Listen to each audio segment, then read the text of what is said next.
Teresa, I'm so happy you're here in the space in between. Thank you. I am so happy to be here. Yes, and we got to be in a little bit of the space in between just recently in St. Croix on the Mastermind Retreat, it was such a gift to be able to be with you in person. And I got to hear a little bit about your own journey, and I definitely want to explore more of what you shared there today. But before we get there, however you want to interpret this, who are you and where are you in the world right now? Oh, I think I wear a lot of hats, but I think my favorite hat is where I am working with people in retreats and in energy healing, especially sound healing. Mm. I think my passion right now is being a sound healer, doing sound meditation, sound baths, and I've built a wide variety of instruments that I keep adding to. And I just, the opportunity to have people sit in those spaces and see the transformation and just feel the energy and power of sound to heal is really what I'm passionate about. And I combine that with nature because I also love that. And so just being in nature and having people also make that connection is really fulfilling for me. Mm. How did you find your way to sound healing? That is just amazing. I really didn't know much about it, and I had never actually had one. And for somehow I just felt like that was where was supposed to go. So I found a teacher, and I did the certification and training before I had ever actually had one myself. Oh, interesting. So you just something told you do Yeah, that. Oh, yeah, wow. something just told me to do it, and so. Then I just started practicing and I was offering anybody that wanted to come to have one. And I ended up doing, 100 of them. And it just, every time I did it, it got better. The amazing part is it really helps me every time I do it. And sometimes if I'm Mm. feeling kind of down, I'll just do one on myself with nobody there Mm. because it feels so good. That's interesting. I love this. You just had this call to adventure, but now I'm guessing you have been in the receiving mode since that certification experience. And what shifted for you being just this person, I'm going to go and do the thing, to then actually being in that place of receiving it? What shifted for you just on a personal level, but then also in terms of being a facilitator? Um, I think I just saw the power of it and how it can help other people. Mm. And that really just became my desire. And um, I live in Alaska now, and the beauty of Alaska just really lends itself to the sound. It also is a tribal place, and so I'm feeling very much called to the drumming and using the instruments of the native people that are there. And Mm. so bringing them in and just bringing outsiders that want to come to experience it is just kind of the shift that has made me really want to focus on how to best bring them there. Mm. And for somebody who hasn't actually experienced a sound healing, what is it? Well, it's a meditation. Yeah. So I start with a meditation. My bowls are chakra bowls, and so my chakras in the meditation you can clear your chakras and make them very aligned. So in addition to the healing parts, it also kind of lines up your energy and gets your flow going in the right way. And sometimes I've had people that have come in with a pain, and in the sound, it'll intensify and then it will just release, and they'll Mm. wake up with no pain. Mm. And sometimes people will go really deep in the sound healing and they'll sort of travel and they'll experience colors and lights and just they'll just come away with this kind of euphoric feeling. I think it Mm. affects everyone differently and it depends on how open you are to receiving. But Mhm. most of the time, people that come to me have never had one before, so they don't really know what to expect. And everyone just has an amazing experience. One of the things that incredible to me is they will sit there for 45 minutes and hardly move a muscle. They just are immersed in the sounds. And I use bowls, I use drums, I use chimes, I use a gong. I make whale sounds with my gong. Mm. So it's a real variety of instruments, and I'm always experimenting, always adding new instruments. So it just keeps growing. That's so cool. And what is it that you feel when you experience it? Do you have visions? Do you hear sounds like beyond the sounds that are that the sound healing is? Do you feel things in your body? What does that feel like for you generally? I do. I actually, it really aligns my energy as well. And it's also really intuitive. So as I'm looking at whoever I'm doing it for, I'm listening. And sometimes I will just run the heart chakra bowl for a long time and I'm feeling like, wow, why am I keep, but it's very intuitive. And then when it's over, someone will say to me, whatever that sound was that you were doing for a long time, I didn't want it to stop. And Mm. so, it's a very intuitive practice where you tune into other people's energy and always in a very intentional way. Yeah. So I just had a conversation with Claire, who you know, she's one of our another sage guide, and she was talking about medical intuitive. And so this word intuitive, intuition has come up a couple of times today. And I mean, I've definitely have feel I'm an intuitive person, but I'd love to hear in your words, like what does that mean when you say you're listening? What is it like physically listening? Like for somebody who doesn't know intuition, like what does listening mean for you? Because I think listening is translated to different for everybody differently. Yeah. Besides just hearing what you hear. Yeah, what does that mean in terms of intuition? For me, it means connecting with their subconscious energy. Mm, And so it's an actual little meditation that I do before I start. And I mhm, just ask for guides and energy to flow into me to connect with the people that are there. mhm, And when you connect your subconscious to their subconscious, that's where you get the flow and that's where you feel that intuition. It comes to me. I wouldn't say verbally, it's just I hear it, but I am able to just do what it tells me to do based on mhm. what that energy is telling me. It's kind of Yeah, hard to describe, it but is. it's pretty awesome when it happens. So it feels like for you, it's a little bit of like the clear, like the ability of hearing, but also just this clear cognizant, a clear just you know. And that's what I have too, like the clear sentience and the clear cognizance. I feel sensations in my body and then I just know things. So that's what it feels like for what you're describing. Because it's hard Yeah. to put things into words and Yeah, yeah. And sometimes you think, oh, it's just in my head, and you don't do it. hmm. And so I think it takes practice of just really, when you hear it, act on it. Yeah.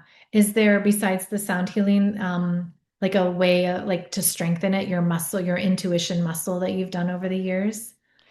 I think meditation is Mhm. always good. And I try to start my day with a practice of a meditation and then journaling. And my intention is always, please let me know what I need to learn today and how can Mhm. I serve. Oh, And I do that with oracle cards as well, where you just pull a card and then there's so many amazing decks that you can use.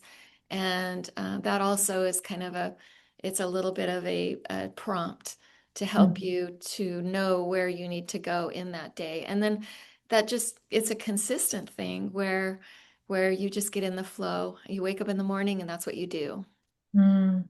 Yeah. And do you mind sharing? Because I know another gift that you unlocked just recently in St. Croix. Would you like to share a little bit about that and that journey that you just experienced and are experiencing now? Yeah. Oh my gosh. It's such a sacred thing for me. Mhm. Kelly came to do soul portraits, and Kelly speaks a thing called light language. Mhm. And I've always been sort of drawn to it, but I didn't know much about it. And so Kelly's also extremely intuitive, and she could feel that I knew how to speak it, but I hadn't unlocked it. Mm-hmm. And so she was doing a soul portrait, which is amazing meditation, and then her photography to kind of photograph your real essence, you Mm-hmm. know? And so in the meditation, she was using light language, and it was very familiar.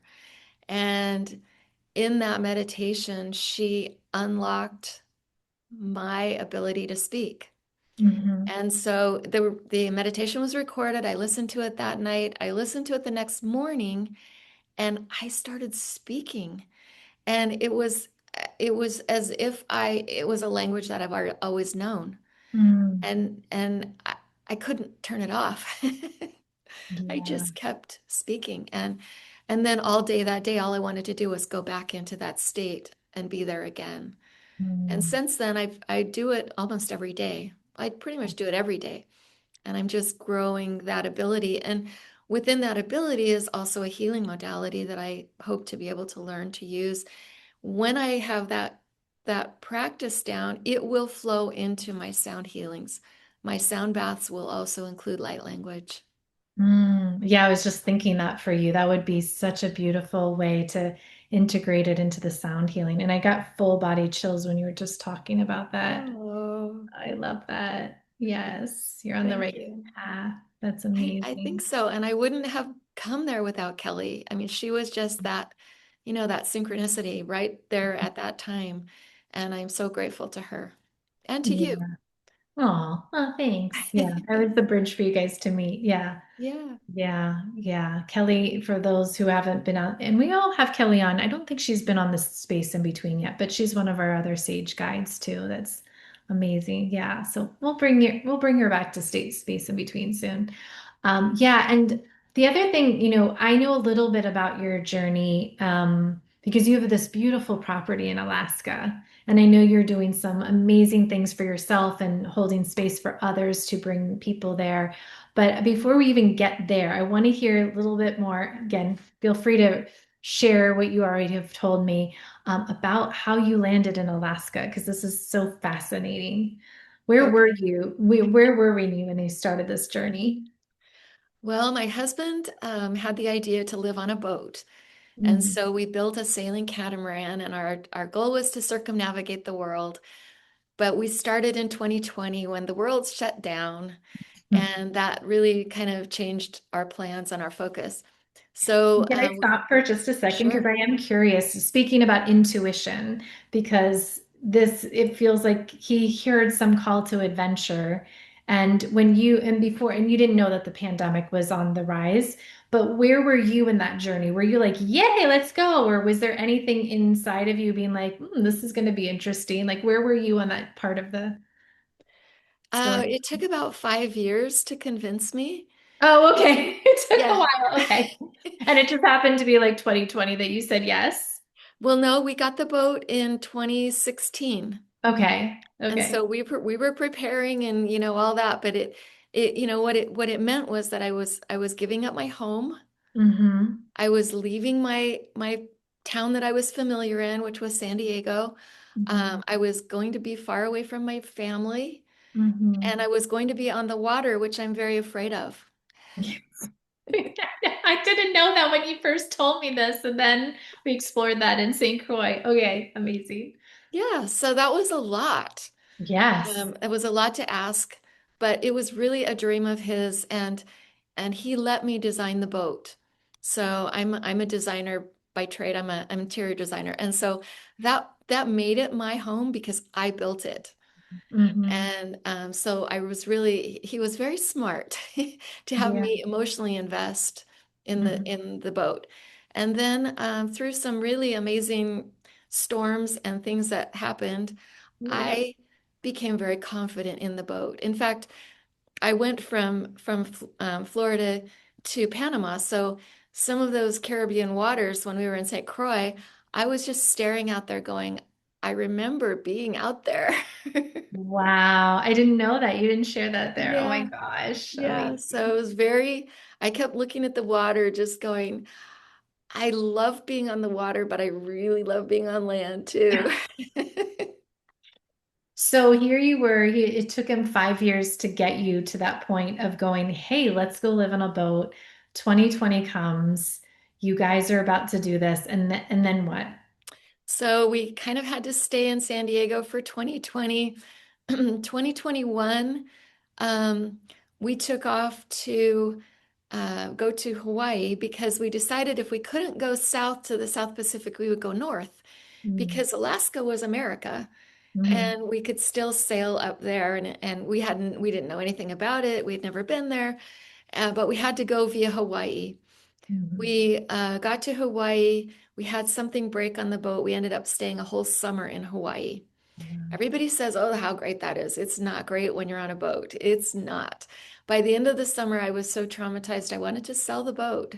Mm. But I ended up finding a woman who told me, don't judge Hawaii, keep going. And so because I met her, otherwise I would have sold the boat. What was it? What was it that like you were so traumatized, if you don't mind sharing? There are no places to anchor that are very secure. Okay. So our boat was big enough we couldn't go in a marina. They were all full. So we were Okay. out in the surf, in the waves, hoping our anchor would hold. God, and you're just like, Sometimes dragging anchor, oh. being tossed. Um, and And you so couldn't leave the boat necessarily and like go and like there sleep in a was nowhere to hotel. leave it. Yeah. We Oh we my had to stay on gosh. it. And so my friend described it as if you were going to ski for your first time and your first run was a black diamond. That's what you did when you cruised for the summer in Hawaii. Oh my gosh, Teresa. So she said, go to Seattle, cruise the San Juan Islands because they're peaceful and beautiful, and try it. Mhm. So that's what we did. We went there. The San Juans were amazing. The anchorages were secure.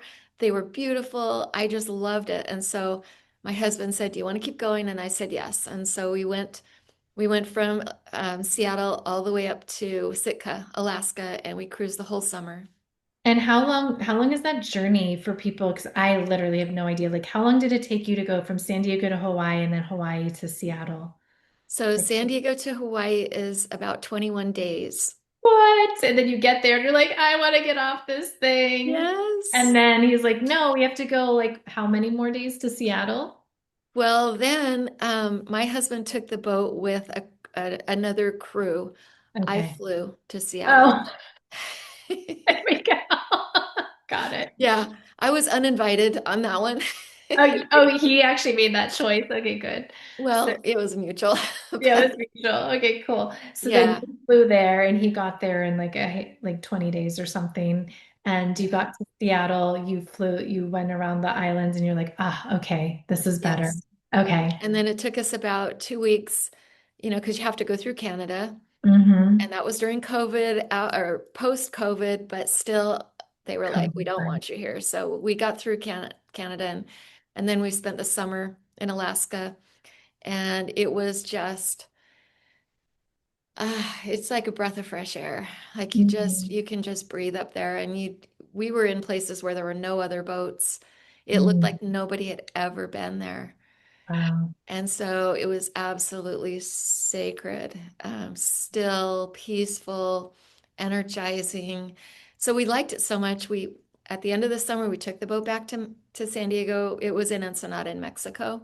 Okay. Kept it there for that year. And then in spring of the next year, did it again, except I wasn't on the passage to Hawaii. My husband did the passage to Hawaii.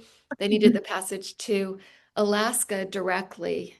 Okay. He went up to the Aleutian Islands and Kodiak, and I met him there. I flew. And then I spent the whole summer on the boat until we took it back to San Diego.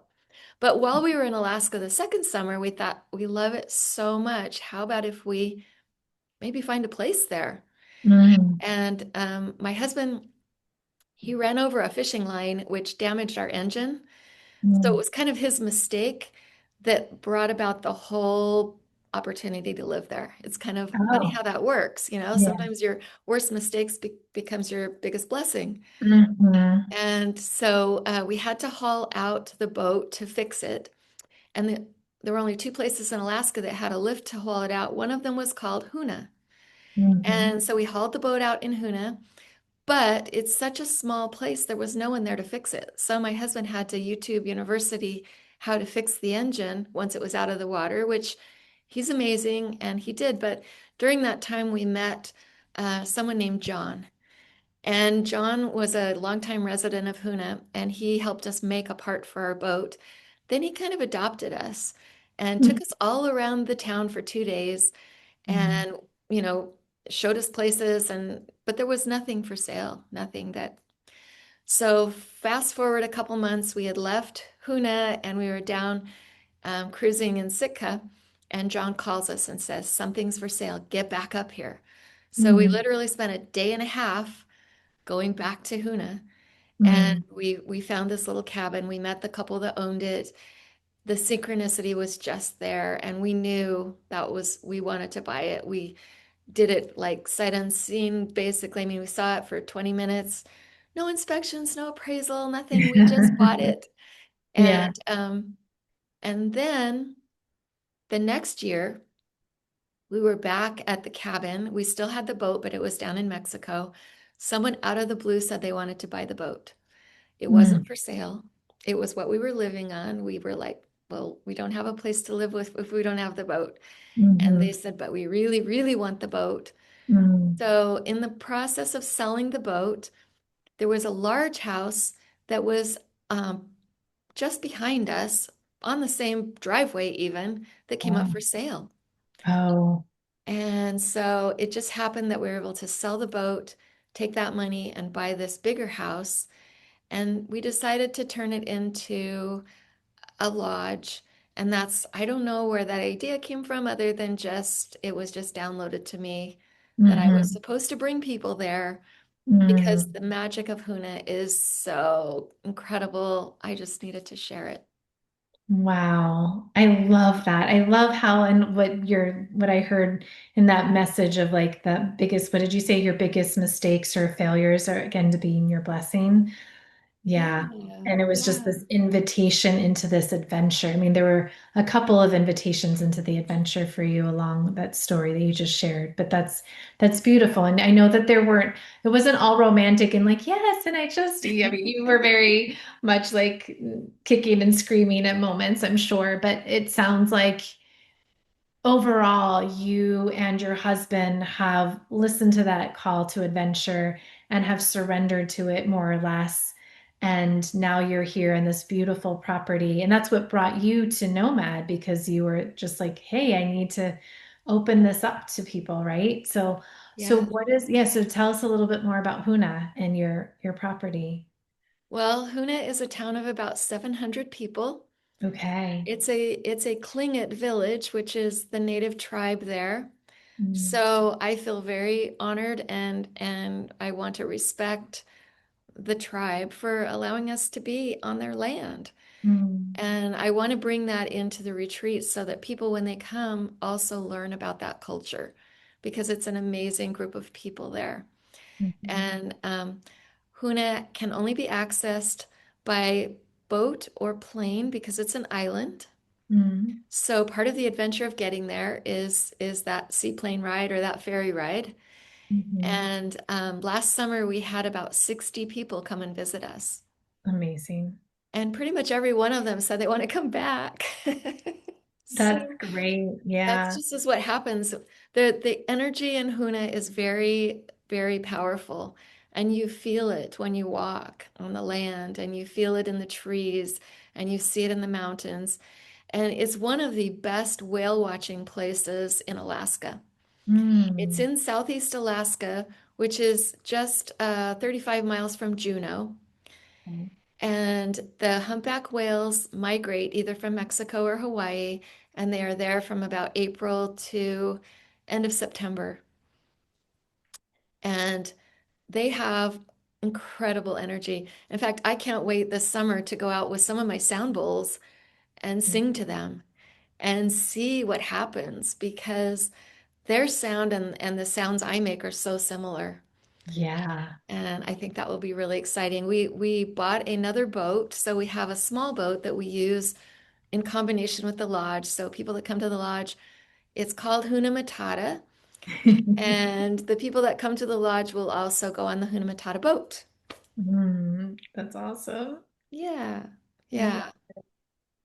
And what is it about this space that you have in Alaska that, I mean, for anybody who hasn't been to Alaska, why should they come? But then why should they come to Huna in terms of the setting of a retreat? Like what is there for? I mean, you've talked a little bit about it, but like why specifically? I think peace is one of the biggest things that you feel when you come to Huna. Hmm. You feel connected to nature. You feel part of an incredible community of open heart people. They are just so loving and so kind. And then really what you get is an Alaska authentic experience versus an Alaska tourist experience. Hmm. And there's a big difference. There's a lot of tourist um, attractions and things that you can go to in Alaska. But to actually be in a neighborhood, in a lodge, in a community, be able to go out in nature. We take you, there's 150 miles of logging roads. We take you out there and have an open fire salmon roast. And you can walk on the beach and you can see the whale and you can walk through the woods. And it's just something that you can't get as a tourist. Hmm. And I think really what I want to do is have you come and experience that energy and then take a piece of it home with you because it will be part of your heart and it will also be a practice. And Hmm. once you've learned how to connect, you can connect anywhere, wherever you Hmm. live. You just Hmm. have to be able to drop down into that heart space to connect with nature. Yeah, that's one of the reasons why I love retreats so much, right? To take people out of their day-to-day lives, their thought patterns, the stories that they're telling themselves or in playing the roles of, and then just to have them, like you said, connect to nature and then be able to bring that back with them, right? It's not Right. just this isolated event, it's actually bringing it back and integrating it into their life. And I feel like retreats, speaking of the podcast being the space in between, it is that beautiful space in between, right? To ask these questions, to experience a new part of the world, a new part of yourself, and be able to bring that home with you. And I think as a retreat leader, I am a retreat leader for many years, but to go on that retreat to St. Croix was such a gift Mm, because I was able to receive, which was mm, really nice. I like giving, but I also you need to refill your cup as well. And I really loved that you had a lot of things to do, but you also had a lot of open time and open space for us. And I remember one day the Featherleaf Inn has baobab trees, which are from Africa, and they're like my favorite tree. And I was so mm, excited to just go and spend an hour with that tree. mm, And I sat on it, I leaned up against it, I listened, I held my hands on it, I felt its heartbeat. And to me, I want to go back to that mm, tree. mm, Yeah, so that was a gift, and that's really what I want people to feel as they come to Huna as well. I want them mm. to be able to feel that energy and be so inspired and so filled up that their cup is full when they leave, and they're able to keep that energy flowing. Yeah. And I know that you said something really important. I definitely want to dive into this more deeply about this idea of receiving and you being a healer because and this is a conversation that Claire and I also had when we were just doing her podcast was that sometimes us as healers we don't give ourselves that space. And so for you you're creating the space at Huna for leaders to come and hold space, but you're also holding a retreat for healers to come and receive. And I love before we talk about that, like for you in this idea of receiving, Was that something that you knew you were going to get when you came to St. Croix, or was that something you knew you wanted to seek, or did it just happen? I think I was hoping it would. You know, Mm-hmm. I think there's always a little bit of anxiety when you're going to a retreat, just thinking, I don't know any of these people, and what if I what if I don't like them? What if they don't like me? You know, there's a little bit of that always. But Mm-hmm. you also know that when a group of people come together intentionally and you bring that as the retreat leader, you just know that once you form that container with them, everyone is going to love each other, and they just love each other. And it, you know, after 2 days you're telling each other I love you, and these people were strangers 2 days ago. Yeah, yeah. So I think that's the beauty of retreats, is that you really come into that container, and it's a Mhm. safe space where you can open, and you can release things, and you can grow, and you can share. Yeah.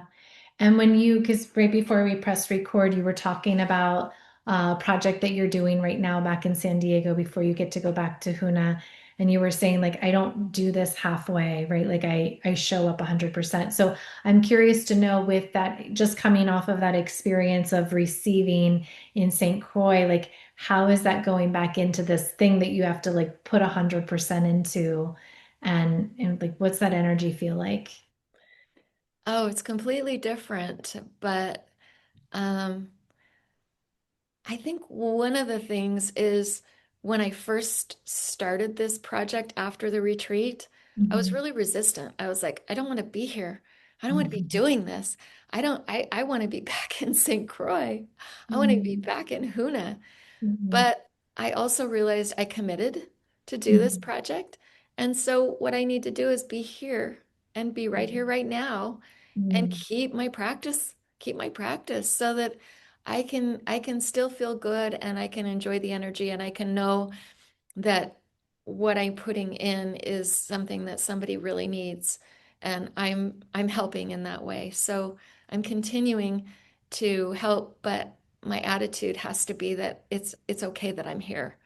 I have to Yeah. enjoy what I'm doing, and then I can do a good job, and then once that's finished, I can go back and be where I really want to be. Yeah, I think that's important for people to hear because when they go on these retreats, it's not an isolated event. And what I loved hearing what you just said was you had that resistance of like, I don't want to be here, right? And that's what we always say, like after a retreat, like I don't want to go home. Oh, I don't want to go to real life. But what I heard from you just then is that you channeled that energy into, okay, well, how can I be present here?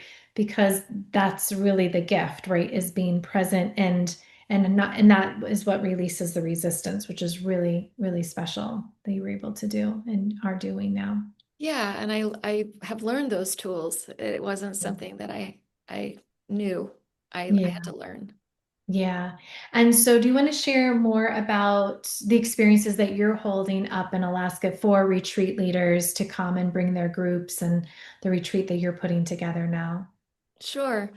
The Huna Lodge has space for 8 people, Mhm. and 6 or 7 is probably optimal. But it's just a beautiful space that I've been able to design, that's very peaceful. We've taken the wood that is natural there, and we've paneled it inside. So we brought the outside elements inside, and it's very warm and very peaceful. And it has an amazing deck. And from the deck, you can look out to the mountains and the water and the town. And in the summer, you can sometimes see the whale breaching from the deck, Amazing. which is very cool. I have space for yoga. I have space for sound healing, sound baths. I have all the equipment up there. So if a retreat leader has those skills and they want to use my equipment, they're welcome, or I will do it for them. I want it to be a place where a retreat leader can bring their group and have everything taken care of for them, Mhm. like you did in St. Croix. And so I can curate the activities. The food is a whole nother topic, but We've been food, talking about, yeah. Yeah, the food, I also will facilitate the meals and the whale watching trips and the boat rides. And I have transportation once you get to the island. And so really the idea is for the retreat leader to have to worry about nothing except holding their container for their retreat group. And I will be there to support them however they need me. Yeah. How long do you recommend for a retreat leader to come and experience Huna? So I feel like um, 5 days or 6 days, 5 nights is Mhm. a really good amount of time. It can go longer, it can go shorter, but I think that five 5 day or 5 nights is about the right amount. They have a ferry that comes into Huna, so I'm kind of going with that ferry schedule because sometimes the seaplanes we get fog and Mm. you might have a little trouble getting in or out. So the ferry Mhm. will go through the fog no matter what. Got it. And that's something for people to consider too, because it's a bit of a journey, even though it's, the United States and people coming from Canada or the US, it's still a journey to get to because you have to fly to Juneau first, right? And then take Yes. the ferry. So there's an extra night that you were saying before and after one of them. Yeah, it depends if you can fly in by early afternoon, you can take a seaplane to Okay. Huna and get there same day. So for the retreats, that's fine. If they come in a day early, that's okay. Yeah. Um, but it's just nice to have that backup of the Mhm. ferry. But I just say the experience starts when you leave because getting Mhm. there is part of the experience. Mhm. And when you go to Juneau, there's a beautiful glacier that you can see, and there's Mhm. things that you can do in Juneau that are amazing. So Mhm. it's not like you're just flying into a city and stuck for the night. You've got some beautiful activities that you can do in Juneau as well. That's beautiful. And do you want to speak to the retreat that you're facilitating? Yeah, so I'm facilitating a retreat in September with a lady named Kathy Headley, who founded Mothers Without Borders. She worked in a nonprofit in Africa for 30 years, Mhm. and she specializes in trauma healing. She's a life coach, she's a meditation coach. She's one of the wisest people I've ever known. She's that kind of person that when she starts talking, I have a notebook and I'm just taking notes because she is so incredible. And so she will be there the entire time and she will be able to do one-on-one sessions with people. She'll be able to do a lot of teaching, teaching principles, and then we'll go out in the field and do our activities, and then we'll come back in the afternoon and have a delicious dinner, and then have another group session where she will kind of tie it all together and let people share what they learned on that principle for that day. And so she and I are leading this retreat together. And I will do the energy work, and she will do the teaching and the life coaching and the meditation. And we're doing that for 8 days and 7 nights. Wow, nice. And that will be in September. So that's an opportunity if you really want to go deep, that Hmm. will be the place. And Yeah, there will be safe space for you to do that. And she is very, very experienced in trauma. So if things do come up, she's very good at holding that space for you and helping you move through it. beautiful. That's beautiful. My Yeah, gosh. Yeah. yeah. And you are going to be, and we'll have links in the show notes here for anybody who's a retreat leader who wants to host a retreat at Huna for themselves in Alaska and somebody who wants to participate in your retreat in September. But also, and we haven't talked about this yet, so maybe I'm putting you on the spot, but we have an event that's coming up May 28th at nOMad. You're one of our sage guides, and you're Yes. going to be holding one of the sessions for Yeah. our retreat seekers out there. And do you know what you're going to be doing yet? You're going to share a little bit about that? I think I am going to do some meditation and breath work, and Hmm. I will have a few instruments there. Okay. I don't have all of my instruments because I'm in San Diego, but I have three or four that are really nice. And so it'll be a combination of a meditation, breath work, and some sound healing. Beautiful. Maybe the sound of whales will come through a little bit to pull us to Alaska. Yeah, yeah, I wish. I did it on your the previous one that you did, I did a full sound bath. Yeah. And that was really, really, it was a good experience for me, and I think it was a good experience for the people that attended. So Yeah. Yeah, that was your first one going through Zoom. yes, Yeah. yes, with all the equipment and the microphone and all that stuff that I had to learn, but it was great. Anytime you say that you're going to do something new, you learn from it. Hmm. So this will be something I learned from as well. That's great. Yeah. And I love that. And by the time that this goes live, there'll be a link for it and people can sign up and come and have that experience with you, Teresa. And is there anything that we didn't explore today that you want to share a little bit about that I didn't bring up? Well, I was thinking, one thing that I am developing, so many people come to Alaska on cruises, Yeah. which is the way you see it as a tourist. Hmm. But what I want to do is give an experience of those for those tourists that's a 3 hour little snapshot into a real Alaskan experience. So I've been building that, and I'm calling it Sizzling Salmon Salad and Oh, we changed Sound. the name. I Okay. did. I Sizzling did. salmon salad and And sound. sound. Okay. Yes. And so for anybody that's going to a retreat, I mean to a cruise, the cruise ship port is called Icy Strait Point. So if you're coming to Icy Strait Point and you want to do my experience, it will be a 3 hour pick you up, give you a tour of the town, give you some history of Huna, take you to my lodge, sit out on the deck, see the lodge, be in the atmosphere of the lodge, and then I will prepare this incredible sizzling salmon dish with a salad. And after we eat, then I will give you a beautiful sound meditation, sound bath. And you'll be so relaxed and so calm, so zen. You'll just go back to the cruise ship and just be so happy.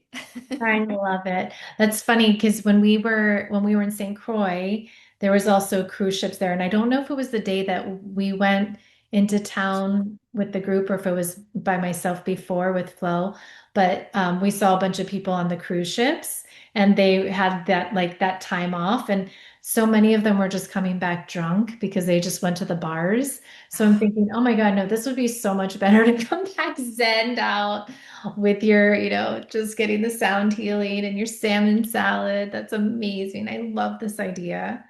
Thank And you. And it will give yeah, them a taste of what it would be like to come for a full retreat. yeah, yeah. And then for them to come back and have that full experience. And will that link be in your website by the time we air this so people can sign up Yes, for it or contact you? yes, Okay, that's the yes. best I'm way to working do it. on that right now, and I've got it almost all the way built. And so, yeah, it should be in the next week. It'll be That's up. amazing. Yeah. Yeah. And so we call this the space in between. We've been, hosting this podcast since 2018, off and on. And I'm just curious to know, we've talked a little bit about your spaces in between on your adventures, but right now, what does it feel like to be like, what is the space in between for you right now? What does that mean for you in the season you're in? I think the space in between for me is just super excited about learning. Mm. I keep finding all these new things to learn. And if anything, I need to rein it in so I can focus because I find so many amazing things. Every time I turn, there's a new modality of energy work, or there's a new opportunity with building retreats and meeting new people and making connections. And so I think my space in between right now is just being so excited about learning and growing and Mhm. just realizing it no matter what age you are. I'm 65 and I feel like I'm just a baby in all of the energy learning and healing and all this stuff that I'm so excited about. So I feel like that's my space in between. Ooh, I love that. Yeah, and we just have to all work with Bettina and reverse our biological age, and we are babies. Exactly. Exactly. Do your face yoga. Yeah, do the face yoga. Yeah, all of that. Oh my goodness. Thank you so much for spending time here today, Teresa. And I'm so excited for everyone who just got to listen and get to know you a little bit more and potentially come and experience you and Huna in Alaska. And for me too, I get to come and be with you at some point very soon. But yeah, it's been such a joy to get to know a little bit more about you and share you with the world. Thank Well, you. thank you so much for giving me the opportunity to share.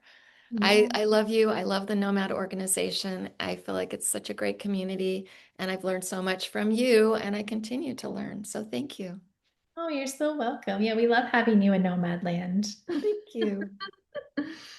Have a beautiful day, Teresa, and everybody out there in Nomad Land. Thank you so much. And again, please, please follow Teresa.